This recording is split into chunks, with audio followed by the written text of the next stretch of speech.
Okay. So I'm trying something new again. You know, that's always useful. Don't have consistency in your videos. But I'm going to try to do a little bit of play in 3.17 PTU. We are pushing deep into the PTU cycle. So I think as soon as this is stable, there will be probably a live patch for 3.17, especially with how tight we are going into May within days. So bear that in mind. There was, at least through the rumor mill and through the what we've seen in the past, the wisdom was that 3.17.1 would bring about Fleet Week. There's a strong belief that 3.17.0 will not have all the updated things for Fleet Week, like the updated Javelin, the F8 Lightning, and a few other toys, and I'm sure surprises that we will have. Probably we will see that release again of the Javelin tour. I recently released a, I guess you could call it just a fun, discussion about the possibilities of a Javelin going into Orison space. It was a little interesting to talk about, but let me give this server a little chance to load here. Or not. So I am loading into New Babbage, or at least attempting to get things done in New Babbage. And I think I'm going to have to backspace. Let's try all the tools. Okay. And reminder, this is PTU. This is PTU. I'll get the exact model in a moment. But the gist is, always remember with PTU, you choose to jump into a test server. It's great to play with the new toys. It's great to see all the new tech. It is full of bugs, more so than, what is acceptable, what's usual on the main server. How many times did I go prone and go crouched? I'm currently crouched and I'm still stuck. So maybe if I place this med pen like on the floor over there, I can force it to animate outwards. Nope. And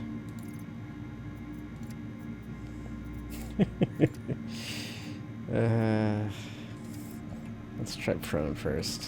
No, prone. It's not allowing prone in this location. I look mighty cool up there. I did not intend to go up here, but I did. For anyone wondering, I am running a 7700K, very, very overclocked and very overworked from many years of play and things like this. And also rendering and other fun things with not just videos, but also with 3D workload. And I say that just to make it clear that my gear has seen some better days, although it just got dusted out. We gave it some TLC just tonight, earlier tonight. But 7700K, 32 gigs of RAM, and I think it's like running at 3600 or something like that on an XMP profile. I think it's 3600, 3800, somewhere around there. And also running 2800 RTX 2800, and that's about it. I guess that's all that's relevant. It's all, of course, on an SSD, pretty fast SSD, and M.2. So if you're wondering about the performance or lack thereof of performance, that is what I am running. So I'm going to try to start doing a little more information in here about like what I'm seeing, how it's going, and hopefully start building up some type of database, if you will, to make these things more interesting and see how the game develops. I know in the past I've talked about patch to patch on the PTU server. This cycle, I'm sure you've noticed, I did not really have much content this cycle so far. I'm going to be doing a lot more. I'm going to only commit probably to doing 1 or 2 videos a week if I possibly can. One bigger one, one smaller one if possible. And and try to vary it up. If I feel that there's something that'll actually be helpful to talk about, even if it's from the past, and then bring it to the present, you know, the comparisons, I'll gladly do that. If it's exploring a brand new piece of content, or a gameplay loop, in the case of the refueling and stuff like that for 3.17, I'll gladly cover that. And I know many folks wanted to discuss the Expanse. I've seen plenty of videos. I think the consensus is very fair. The Expanse is a ship that is a great ship if it's your loaner. Although, let me put it this way. If your price bracket is, I want to have a ship I can play with my org mates and support some mining operations, we actually do mining operations once in a while, then that's great. And as an actual ship sitting in your hangar that you could pick up and purchase. Remember, it will be in-game over time, so you'll actually be able to just outright purchase it if you're in that circumstance and you don't want to spend the money. You do not have to own every ship in the game. Between you and your org mates, you probably want to have a few ships that you can share. And the Expanse is no exception. It is a tool. It is a ship that is... I'm not going to put a shirt on right now. I might need to go to space. I think these leather suits still have breathing for some reason. Doesn't make sense, but we'll go with it. And it is a test server after all. I really don't care if I lose, you know, subscriber gear or keepsakes and whatnot. So back to the Expanse. So the Expanse is one more of those job-based ships. It's kind of an advanced starter. Its price point is actually a little low. I'm glad. I'm happy to see that. I hope that's a trend that continues. But how I led this is how I feel about it. If it's a loaner, for you to feel out the technology, for you to get an idea of what is available and what is mining, and more accurately, is supporting mining operations for me, then that's a great ship to run around with. If it is not the case that you are very excited about mining, then I stress that you don't need every ship in the game. And also, I also, either way, suggest that you should look hard and talk to your org mates and say, hey, does anybody already have one of these? Does anybody already have the Expanse and is willing to basically use it for different things? And if obviously somebody who's active, who's going to be in your time zone, is going to be on most of the time, kind of lining up with when you want to play. You know, that's the bigger question for some, and especially in a bigger group. Sorry, I usually get rid of chat. I don't condone or disapprove of anything in the chat. But I think that's a big question mark for a lot of folks, is to kind of look back and kind of, I would say, hammer in exactly how this, what is relevant for your fleet and what is not, and make it a lean, mean fighting fleet or mining fleet, or in the future salvaging. Vulture's another good option to really look at. And the Vulture has a pretty cool technology. It can recharge the multi-tool's upcoming batteries. So right now the multi-tool lasts forever, but it won't in the future. You will have to recharge the dang thing. And ships like the Vulture have a recharging station where you can refill the batteries on those type of devices. That is an incredibly useful ship. I think you're going to be happy with that. I think I will be too. And that's something to keep in mind. That there won't always be that opportunity to salvage something, but having those type of utility stations in your ship, it would be incredibly valuable. And always remember this. This is something per CIG just a few months ago. A room that's dedicated to something is far more important than a station. So while I'm saying it, sorry, the old school way, but while I am saying that the inventory system is the station is useful on ships like the Vulture, kind of a ship that has like an entire room dedicated to engineering and working on modules is probably going to be a lot more useful for that capability.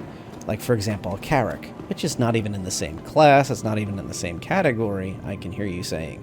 But just bear that in mind. Look for multi-use ships that have multiple different mission statuses that you can kind of roll through, especially when you go up the budgets. And the other thing to look for is the loaners. Some loaners will have those capabilities or allow you to kind of get into some fun where you don't have to commit a large ship that has a really long respawn timer that you may have filled up with all sorts of valuable items. And that's a valid point. So where I'm kind of going full circle on this, a ship, for example, like the Orion, is a solid ship, an orc ship, and the people within Orion hopefully will have an Expanse as a loaner very, very soon. So that's kind of where I kind of see the Expanse. If you're in that big ballpark and you know this is a gameplay loop you're looking for mining hardcore and refining and supporting of it, larger ships hopefully will have them, and any future mining ships hopefully will have that as a loaner as well. You know, I would say that the style and the ability for the tractor beam on the Expanse is kind of useful and kind of interesting to me. I could see it kind of just corralling jettisoned canisters off of even like a salvage site or something like that and supporting that operations, but I just don't see it as like being used that often if it's not rocking that refinery. One other interesting thing that keeps being mentioned, I'm sure you've heard this 1,000 times, but don't forget that the Expanse can refine both liquids and solids. If you missed my other video, I talked about how basically the Starfarer had a stealth nerf with the Expanse being released. They casually dropped in that this is like the only ship that can do both. Well, that means that the EU features team that had a discussion about this, I think it was the end of last year, talked about how the refinery on board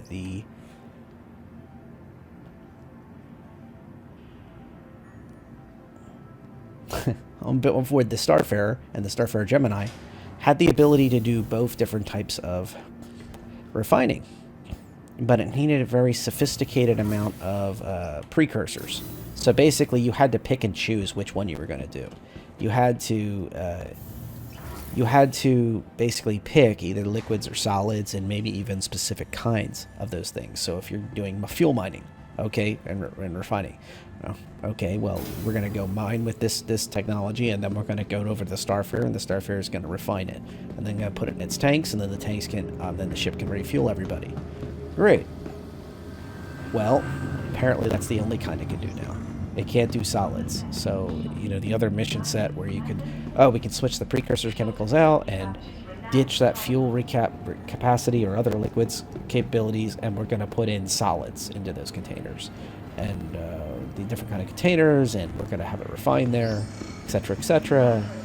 And people who had visions of having like an entire army of ROCs rolling out at the bottom of that ship were out of the cargo hold at the rear of the Starfarer were sorely disappointed.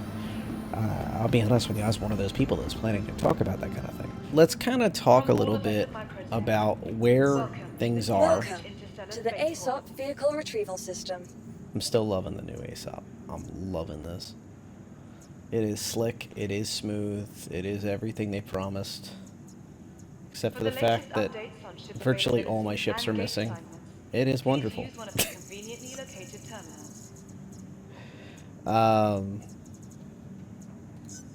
Please visit us again. Goodbye. Looking for a good time? Be sure to visit Wally's bar at the promenade. Only a quick ride on the metro loop. Welcome to the ASOP Vehicle Retrieval System. I complimented you, ASOP. Oh my god. Remember, your What belongings is belong this? to you. It's Keep a close, careful but there's a watch couple on ships personal missing. Okay, so let's grab, how about,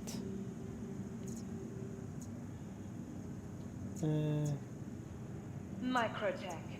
I think the 350R would be safer to kind of wander around in while we're Where talking. creative I innovation have a lot of hours in the meets innovative 350R. creativity. Your vehicle has been delivered to the following location. So,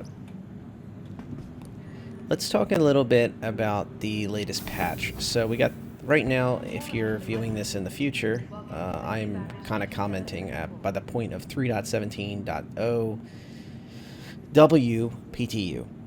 So by this point, you can see that there's an elevator issue, as there are many pegs where you have to go through twice in order to get the elevators. And what was I, hangar 4? That is one of the best quality of life improvements. A few major patches ago, they added that. And I gotta tell you that that is, these things like this that'll make this game work better. Having to sit there and wander through the different hangars and hope for the best, or go back to the terminal and hope it's stuck on a page that says where my stuff is, which never happens. Yeah, that's no good. This is a good quality of life. Of course, having your own personal hangar you can, at the very least, rent, that we will see soon in the persistent hangar tech, VU0 or whatnot, would be really swell. I don't have to play like a beat the clock to get the heck out of the station. I can sit there and hang out, make myself a cup of coffee. Oh, wait, sorry, that was my 325. Oopsie. All of the fine amenities. There's a toilet, there's a bed. What more do you want? It is a sort of rally racing car thing going on. You gonna work with me, Mr. Seat? Okay. So, let's talk a little bit about 3.17 PTU, where it stands, where I think that PTU is going to go, and I kind of welcome discussion on this. I'm not going to do the eye-rolling comment and subscribe, but I will say that, yeah, I kind of feel like I like where it's going. I feel it's kind of a buggy situation right now, a little too buggy. There's a hotkey I think they added for this, but let's just stick to what we know. So switch the MFDs over to another one. There we go. I think that's one of the big things in 3.17 they've changed, is like they have the ability to add a hotkey so you can skip that issue where you can't get to the comm button. Of course, all these MFDs should be flawless, and especially when I bother to hold F and then zoom in with the mouse wheel, it should just work. But you know, things happen. So, back to 3.17 PTU. I am interested to see where things are going. I've noticed that there is changes to the textures. I have seen that there seems to be a way things are rendered that I feel like is more geared towards maybe better quality computers, particularly better quality graphics cards. So some things, especially when I'm trying to record nowadays, and my recordings are stored at 60 frames a second. They are raw files that are the same quality as what I'm watching myself. I'm on a 1440p monitor, and like I said, an RTX 2800, I think it's called. That's what I roll with. It's been my old and trusty for a long time, especially with the way graphics card prices are right now. They're astronomical and just unacceptable. So it's going to have to last even longer. I set out the Supers, and I'm sitting out the 3000 series. I'm very excited eventually for maybe a workhorse of the 4000 series, maybe another 800 series, maybe, I don't know, I guess it'll be a 4800 or 4700 maybe a step down from whatever this would be considered then. Maybe I'll go with that next time. I don't know. I guess it depends on how much video RAM it has. I've heard some very good things, and I'm very excited, and I think by that point prices will be a little better. I can dream anyway.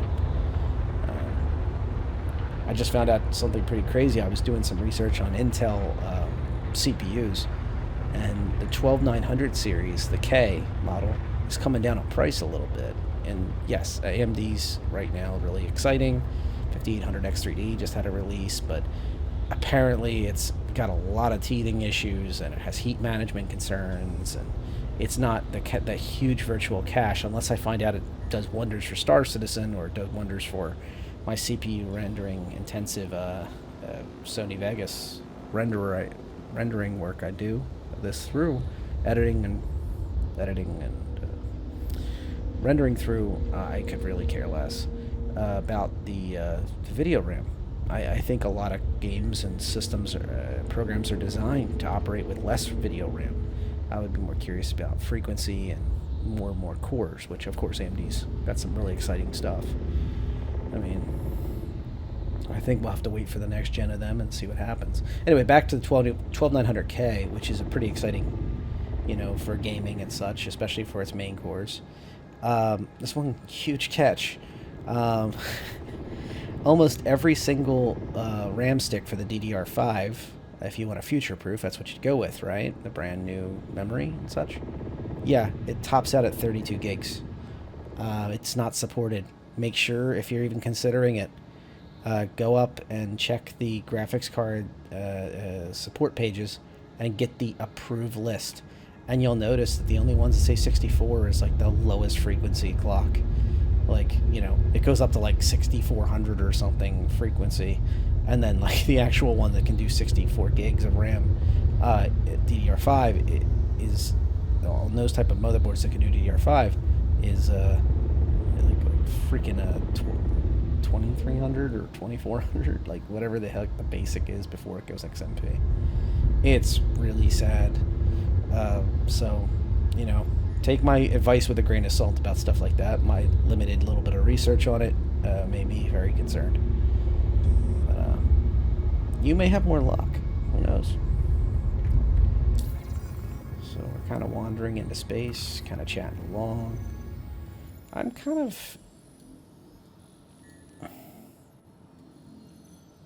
of rivered out. I'll be honest with you. I kind of didn't have a plan here. Let's run a contract. Just hang out. Go find something cool to do. Let's see. What can a little 350R do? I don't think that's a good idea. Don't have a med bay in here.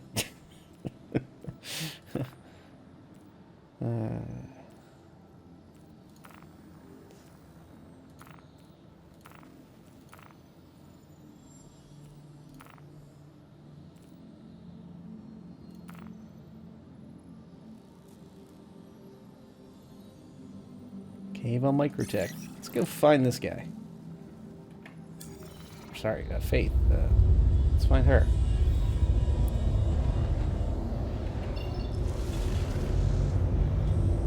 I actually have the glow stick, I think, too. I don't know why I picked it. Maybe this is, well, maybe it's fate that I found. Well, not found fate.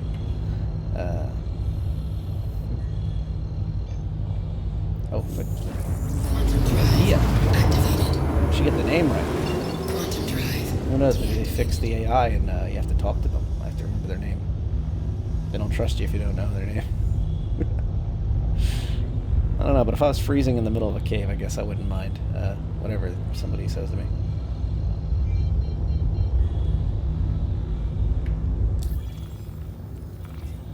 We should set a destination. Not to mark one eyeball it. That's probably a bad idea. Wow. I am doing terrible tonight. But you know what? We're having fun. That's all that matters. Sometimes you just need to relax and explore. This is actually a mission I haven't done in a long time. Maybe 3.15-ish generation. Attempted to do a cave operation. And go find somebody and rescue them and such. This is actually like not even the proper ship for that. Probably like a Cuddy Black would be a nice choice for that type of work. Or my 400i would be nice. You know, it doesn't burn a lot of fuel. It's kind of relaxed. It's really easy going on that fuel tank. Unless they've changed it in this patch. I have so much I really need to go through and kind of force myself to go back into other ships and really dig around. Because sometimes I've said things and then people say, oh, well, that changed, this changed, this ship got balanced in this way. And then I kind of feel guilty. I can't go back and make an entire... I can't edit these. I can take out content, but I don't want to do that to you. So it ends up where I end up having these intros, which apparently are the most vital part of these videos to excite people about them, is to just literally get the intro right and really nail it down and talk about, we're gonna find this. Like, I should have went back and retroactively made an intro for this and been like, we're gonna find a secret cave, it's gonna be so exciting. And then that gets people hooked, right? That's the idea anyway. Or people that even going to stay only for a short period of time can then know, hey, I want to jump to that chapter about the secret cave and see what he's on about, and maybe I can make fun of him or find something cool, or maybe discover something for myself that I want to explore in this game. That's fine. That's absolutely fine. You get whatever you want out of them. But yeah, this ain't that video. This is me bumbling through glitching UI, and not quite sure if I should even bother figuring all that fun stuff out. See, in the glitch right there, it didn't confirm this. It didn't have the nice little click-click noises and light up and such. Speaking of that, so remember, once again, we're on PTU. This is going to be buggier than usual. Bear with it. It's new content. We're exploring. We're doing new things. I know the camp missions have been in a while. Just have been fixed. In particular, they're asking people to test the Hull A, which I will be doing a video about. I wanted to talk about not just the Hull A, but about the entire generation of Hull ships and about where they are as a resource for organizations and players that are solo. You know, the solo proprietor idea. How is it even further away? That's the greatest thing ever.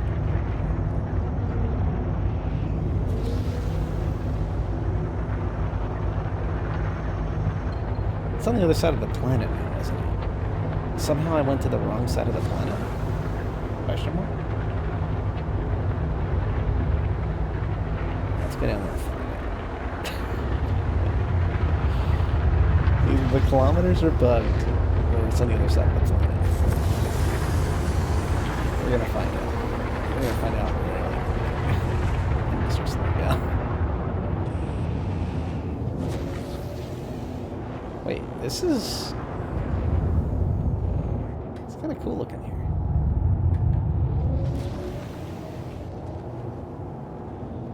Alright, so... Speaking of my old CPU, in my mind is consuming a lot of resources right now, trying to land without blowing up.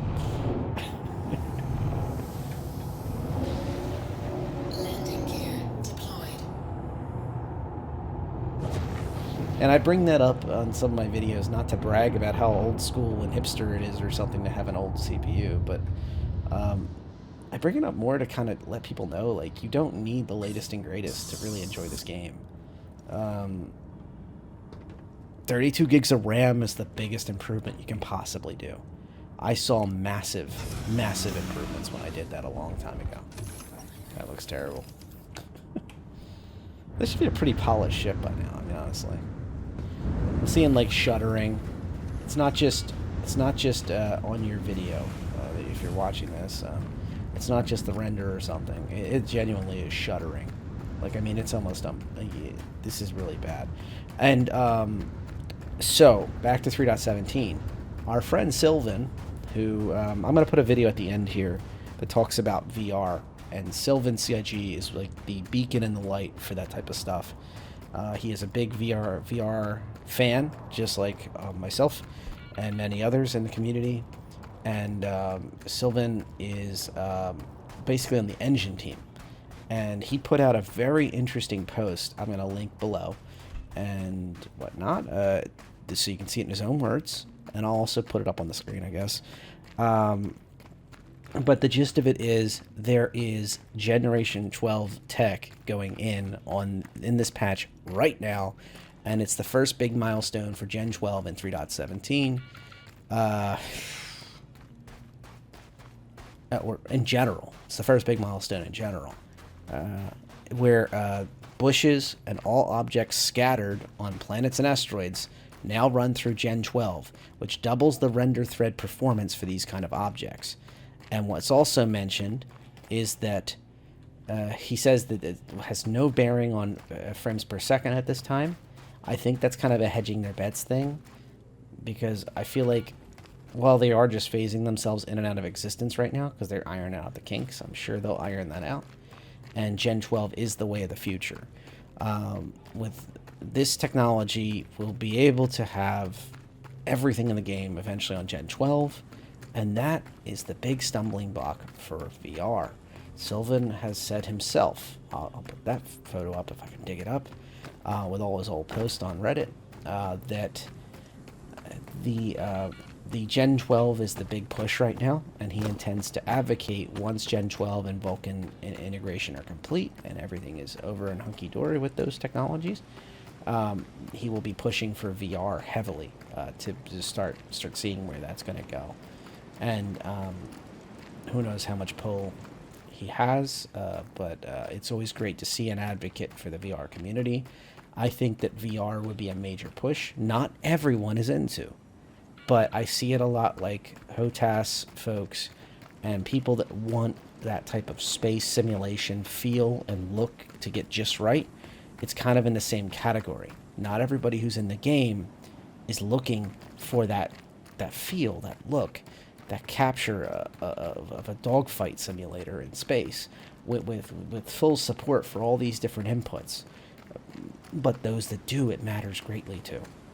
And that is what's really cool about this community. Just like them, I see VR as one of those things where it means so much to a portion of the community, and each group is going to have these type of things that they want to see happen. And I hope to see them get integrated more and more. I'm not saying just drop everything and run for VR, but it would be good to at least see maybe Vorpex integration again that's properly set up. Vorpex is a third-party software that used to have the ability to hook into the game, so you can use a headset at the very least with the game. And more so when I played it, I did keyboard and mouse with the headset on. But with the easy anti-cheat system, the EAC system that was added, it kind of disabled Vorpex. And Vorpex is kind of has some workarounds, but they're not really that exciting. They're not quite where they need to be. They don't have the tie-ins to really do their job really properly. But still, it's great to see some basics come back. And the first step for CIG support would be maybe seeing if they can at least allow programs like Vorpex to safely run that is not in their way of their anti-cheat software, and kind of meet them halfway and kind of start signaling that the VR is going to be nicely supported. And then, drop hints like, hey, by the way, VR folks, what are you looking for? Let's do a survey maybe. Let's talk with the VR community. What are they appreciating about VR and Star Citizen? What are the hurdles? What are we seeing?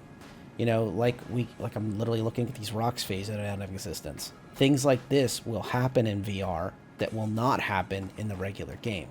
And just for the record, I'm on flat screen right now. I'm not in VR, but I've personally seen that on many games,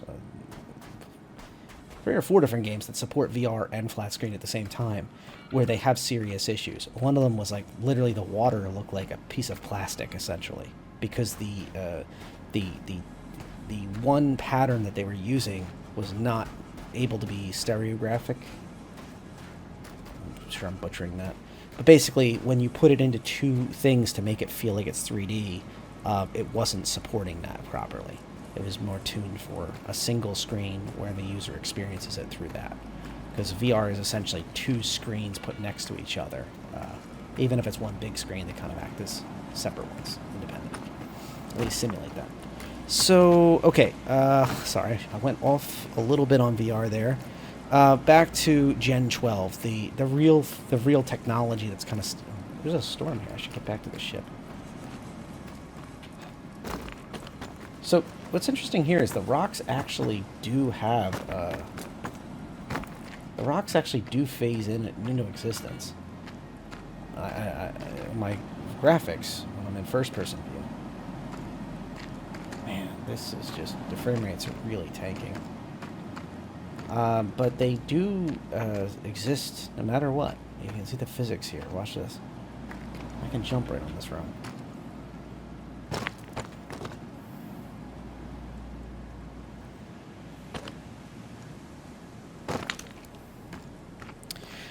So,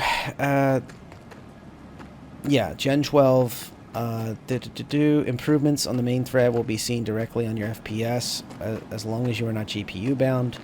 And that will be a major hurdle for a lot of folks. I have a few org mates that are bound to the 1660 generation of graphics cards. Only one of which has that super or K. I think it's the super model or KO model or whatever the hell it is. The fully tuned up ones.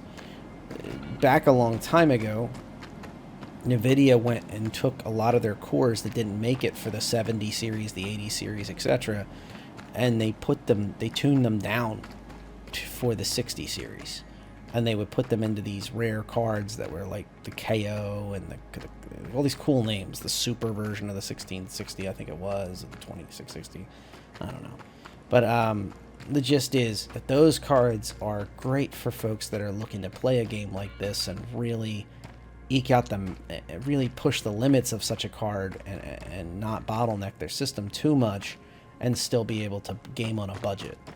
Especially nowadays, the word budget is a dangerous word. But I should probably get back to first person so I get a HUD. Starting to freeze to death. That's very cool. Yeah. So they, for those wondering, the cave was on the other side of the planet, clearly. At this point, I just remembered there was a cave. Okay, so let's talk a little bit more about Gen 12. The attempts for ships, characters, and planets are going through the Gen 12 pipeline and development. They did not make 3.17. And honestly, in my opinion, I don't think they will be in 3.17.1. And particularly because they said, but we'll be ready for the next big patch. I do not believe the next big patch is 3.17.1. The focus there is going to be party atmosphere. It's going to be tours of that Javelin that are really tuned up nice. Maybe some other exciting things. You know, maybe a Bengal flyby or something like that. You know, we've seen progressively larger ships be supported in engine, at least the externals of them, and even have operational shields, even weapon systems. It would be very exciting to see some of the big guns of the UEE that are even bigger than player-controllable ships, player-spawnable ships, that are operational and running around at the very least, you know, making their points. Remember Fleet Week, they usually visit 3 different stations in the system. They jump between them at the station above a planet. But this year, I strongly suspect it will be Lorville. It was heavily suggested that Orison. It was heavily suggested last year that Orison was supposed to be the place for Fleet Week, but it just wasn't ready. It wasn't performance tuned. So I would not be shocked if it's an Orison. Orison is a special system where it is a very high orbit gas giant, where it's practically near space. So I would be very curious to see if they play some type of, in the middle of all that, type of exploration, or I don't know, some big surprise. In my last video, I went on and on about how I believe Javelin should be able to go to Orison, or at the very least some type of, what was suggested by a few folks, it was very interesting when I brought that up, was having a dock that's a little bit higher altitude than everything else in Orison, and it's a part of the shuttle network. It would not shock me if such a thing was there. I can dream. And you'll see my visor warm up really quick. But should have brought extreme weather gear that I had sitting in my inventory back in Orison, back at New Babbage. Anyway, that's a dream, but we'll see. There was heavily implied rumor mill that there was going to be some type of FPS gameplay on platforms in Orison as part of Fleet Week. So look for that, or at the very least, be prepared to be let down, but be part of the excitement, so if it ever does happen. Gen 12 pipeline, cube maps for RTTs, and planet atmospheric passes. Major transparent geometry has been started.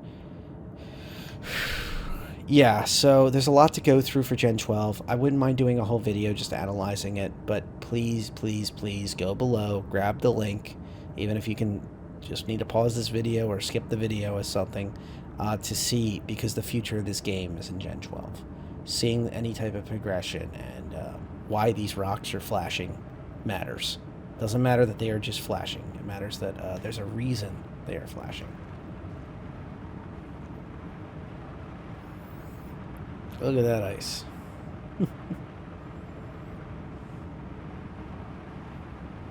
And I could shut my engine off so we could just sit and watch the majesty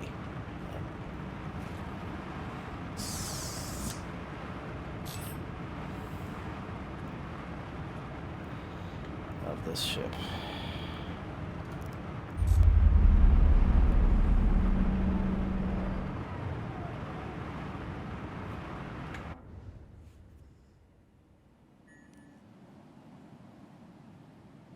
So, with the changes to Gen 12, we have a lot to really think about and really sit down and discuss.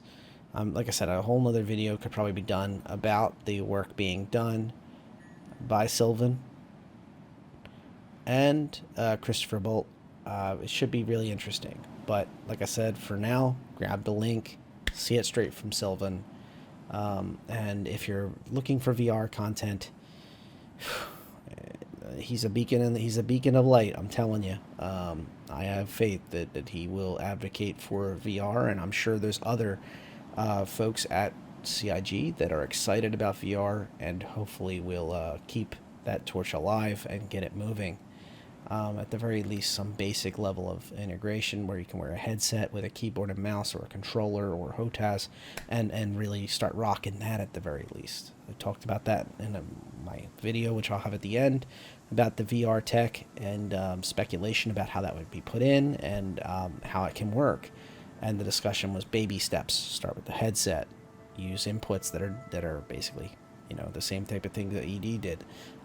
You start with just the headset. Talk about controllers later. We'll get to that point. This type of game will get to that point. I have full confidence in that. But when? That's a good question. Game certainly loves different inputs. So, and increasing that stable. One day, I think we'll be having. I would love to be still around and be blessed enough to be able to make these type of videos. Of varying levels of quality and content and be able to discuss with you what the best options you have are. Vive controllers versus Knuckles versus the Quest controllers, and why lighthouses matter or don't, for granular nature and is full, and maybe even the future now is full body tracking, and it'd be really cool to talk about even be able to talk about Vive trackers. Man, what a future we have to look forward to. I hope it's not too far in the future, so we actually get to enjoy it for many years to come. So back to 3.17 after that sidebar. We have a few different testing focuses that 3.17 PTU is working on. You've got the Miss Calais. I've already talked about that. You have the Lorville Hospital, and it has some beautiful art there. Maria Pure of Heart is going to be a truly beautiful place. The team up there in Canada, Turbulent, looking at you, and the gang up there have really put a lot of work into these hospitals and really making them a living, breathing place. The lighting teams are doing fantastic work. I will be doing videos covering that, especially with seeing how the rocks are phasing in and out and all this other environmental issues and the glitches with this. At the very least, I can definitely show you around Lorville and really get exciting discussion going about how that's starting to turn into the dystopian nightmare it needs to be. And to be honest, that's kind of beautiful.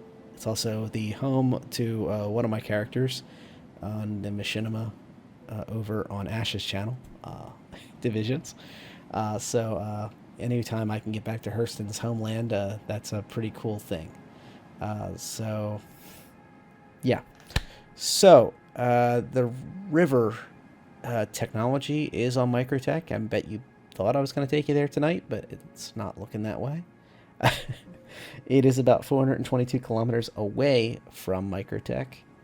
Sorry, New Babbage. And I think the last time I went there, it was southwest. I think it's about right where the white stops and the forests start. And I will be getting video of the river, especially once I start getting confidence that this all will be back to normal and things won't be ugly there. Coffee shop vendor I have not tried out yet. They want to test that. Ship-to-ship refueling, very exciting stuff. Ship refueling should be pretty standard on the Starfarers. Mining gadgets, something I will test, but I have not tried out yet. Shopping and selling tier 0. This is a critical part of multiple gameplay loops. The idea that you can buy, and not only buy things, but sell them. So if you find stuff on a bunker mission, or you loot the field of an 890 jump that you've just saved the crew, save the good guys and the white outfits, the white armor, and whatnot, you'll be able to take that gear and take it over to like a dumper's depot and sell it. And I guess it's going to be time will tell exactly how that's going to all work out. This is just tier 0, remember? It's going to be basic. But that is a major part of this game, being able to strip down ships and sell their modules, being able to take armor and gear and weapons, and not just load them up into your carrack and just hand them out to your friends like I do. And anybody else who runs into you, you just fully gear them up. That's great, but at some point you need to be able to sell some of that stuff. The 50th SMG you pick up and you store away, it starts becoming junk, unfortunately. Ship and ship component inventory updates.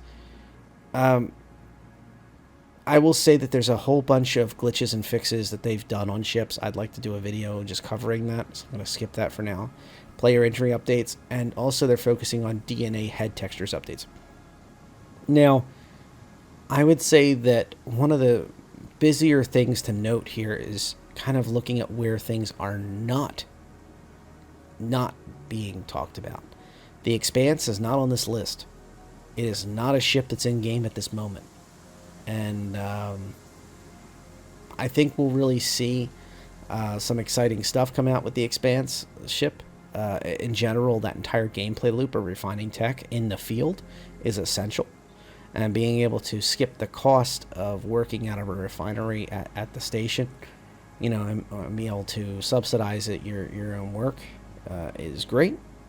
And supporting org mates is awesome.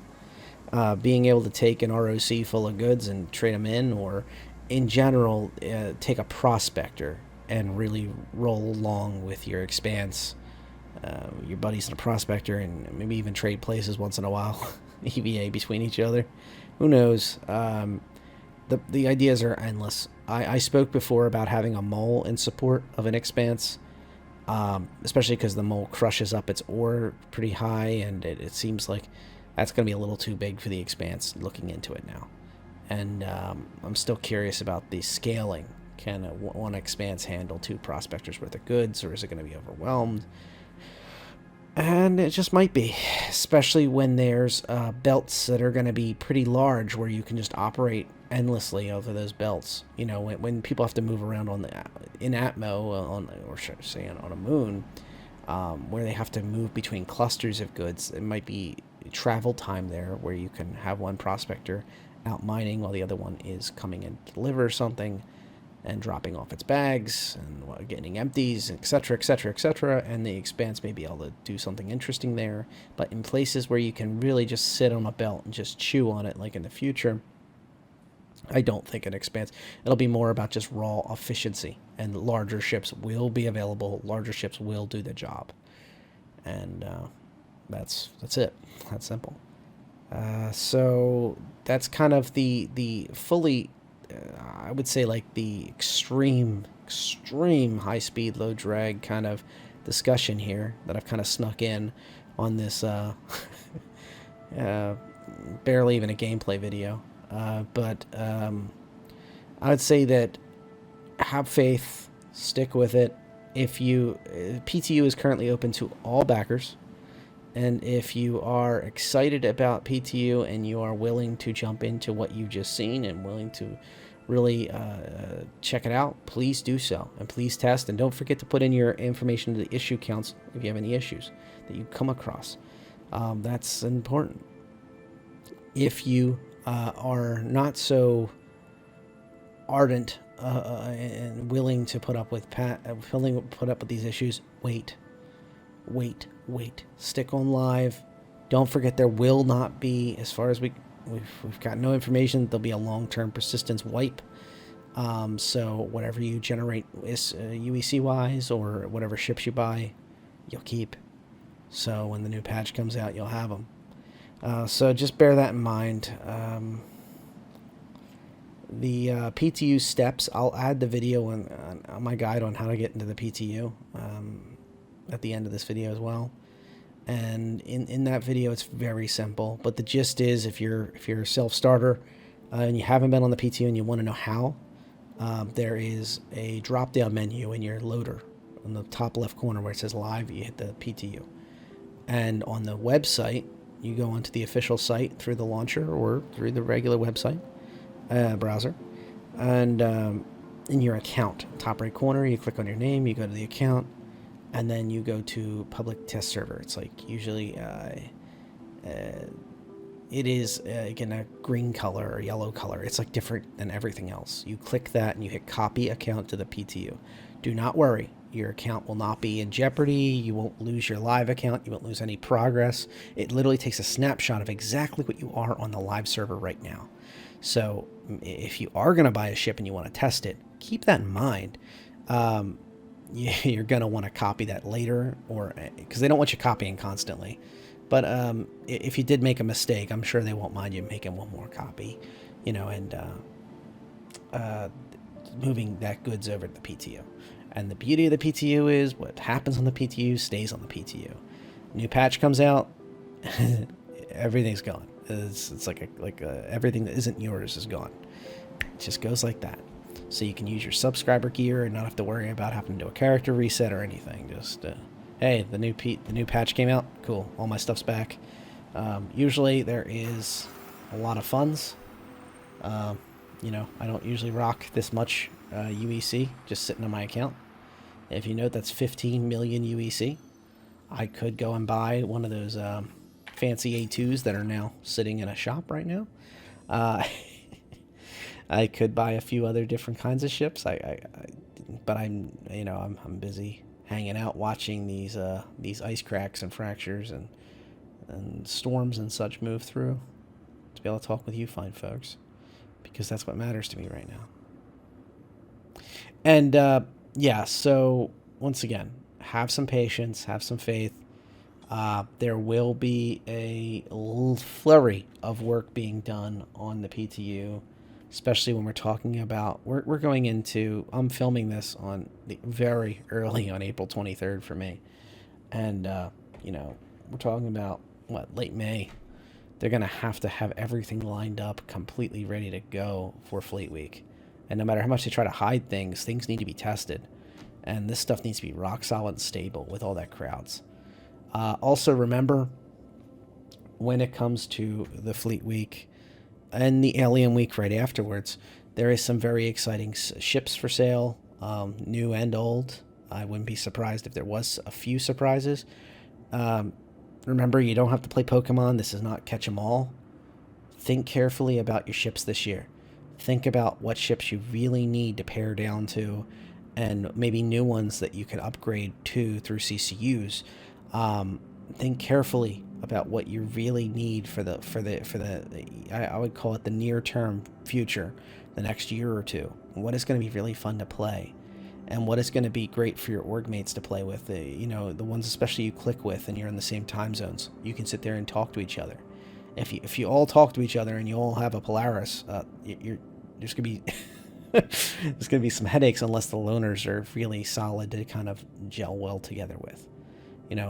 There is such a thing as being ship poor, where the ship that you have, I would argue, is that isn't in game, is not very practical to have, but it will be wonderful when it comes down the road. But you need something for now, so make sure that the ship of your dreams has a good loner that will work well for you and, to a lesser extent, your org mates, and will kind of click well together into the type of gameplay that you choose to have.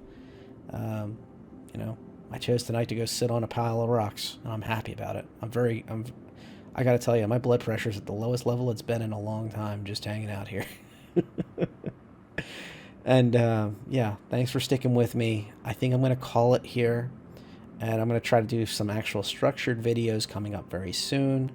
There will be a disclaimer at the end of this. There is some disclaimer I am supposed to put on these now, based on the updated rules from CIG. I am not sponsored by them. I am not affiliated with them. Of course, Star Citizen is theirs, I guess. I guess that's... I'm just a backer, just like you. I only make these videos out of the love of the game. And, yeah, I guess that's good enough for now.